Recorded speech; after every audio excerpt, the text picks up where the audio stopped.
गणेश जी की जन्म गाथा।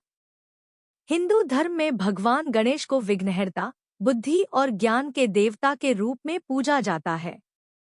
किसी भी शुभ कार्य का प्रारंभ गणपति पूजन के बिना अधूरा माना जाता है।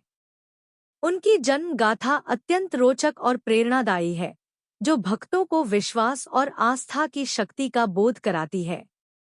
प्राचीन पौराणिक कथाओं के अनुसार एक बार माता पार्वती स्नान करने जा रही थी। उस समय भगवान शिव कैलाश पर्वत से बाहर गए हुए थे। पार्वती जी चाहती थी कि स्नान के दौरान कोई भी अंदर प्रवेश न करे। उन्होंने अपने शरीर से निकले उपटन, हल्दी और चंदन मिश्रित लेप से एक सुंदर बालक की मूर्ति बनाई और उसमें प्राण फूंक दिए। यही बालक गणेश कहलाए। माता ने आदेश दिया कि जब तक वह स्नान न कर ले, तब तक किसी को भी द्वार के भीतर प्रवेश न करने देना। उसी समय भगवान शिव वहां पधारे। वे अपने गृह में प्रवेश करना चाहते थे, लेकिन द्वार पर खड़े उस बालक ने उन्हें रोक दिया।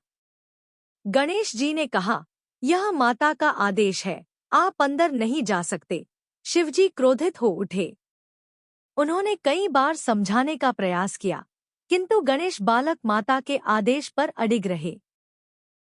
उनके साहस और निष्ठा ने शिवजी को और भी क्रोधित कर दिया। इसी बीच गणेश और शिव के गणों के बीच युद्ध छिड़ गया। अंततः भगवान शिव ने अपने त्रिशूल या कभी-कभी अन्य कथाओं के अनुसार सुदर्शन चक्र से बालक का सिर धड़ से अलग कर दिया।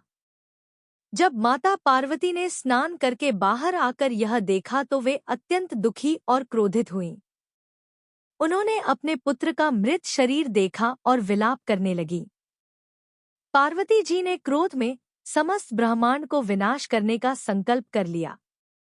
यह देखकर देवताओं ने भगवान शिव से प्रार्थना की कि वे पार्वती के क्रोध को शांत करें और बालक को पुनः जीवन दें। तब भगवान शिव ने अपने गणों को आदेश दिया कि वे उत्तर दिशा में जाएं और जिस भी जीव का सिर सबसे पहले मिले, उसे काटकर ले आएं। संयोगवश उन्हें एक गज, हाथी, का सिर मिला। वे उस सिर को लेकर आए।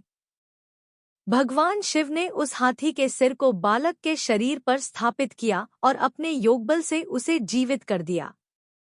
इस प्रकार गणेश जी का पुनर्जन्म हुआ। अब वह हाथीमुख देवता बन गए और समस्त जगत में गणपति या गणेश के नाम से पूजे जाने लगे। देवताओं ने उन्हें वरदान दिया कि वे सभी देवी देवताओं से पहले पूजे जाएंगे। भगवान शिव और माता पार्वती ने भी उन्हें आशीर्वाद दिया कि वे ज्ञान, बुद्धि, विवेक और विघ्न निवारण के अधिपति होंगे। तभी से किसी भी धार्मिक अनुष्ठान, यज्ञ, विवाह या शुभ कार्य की शुरुआत गणेश पूजन से होती है। गणेश जी की यह जन्म कथा केवल एक पौराणिक घटना नहीं, बल्कि गहन शिक्षा देती है। इससे यह संदेश मिलता है कि माँ के आदेश और कर्तव्य के प्रति निष्ठा कितनी भी कठिन परिस्थिति में क्यों न हो, डगमगानी नहीं चाहिए। गणेश जी का हाथीमुख इस बात का प्रतीक है कि हमें अपने भीतर विनम्रता, विशाल हृदय और गहरी बुद्धि का विकास करना चाहिए। आज भी भाद्रपद मास की चतुर्थी को गणेश चतुर्थी के रूप में बड़े हर्षोल्लास से मनाया जाता है। भक्त उन्हें लड्डू, मोदक और दूर्वा अर्पित करते हैं। उनके दर्शन और पूजन से जीवन की सभी बाधाएं दूर होती हैं और सुख समृद्धि का मार्ग प्रशस्त होता है।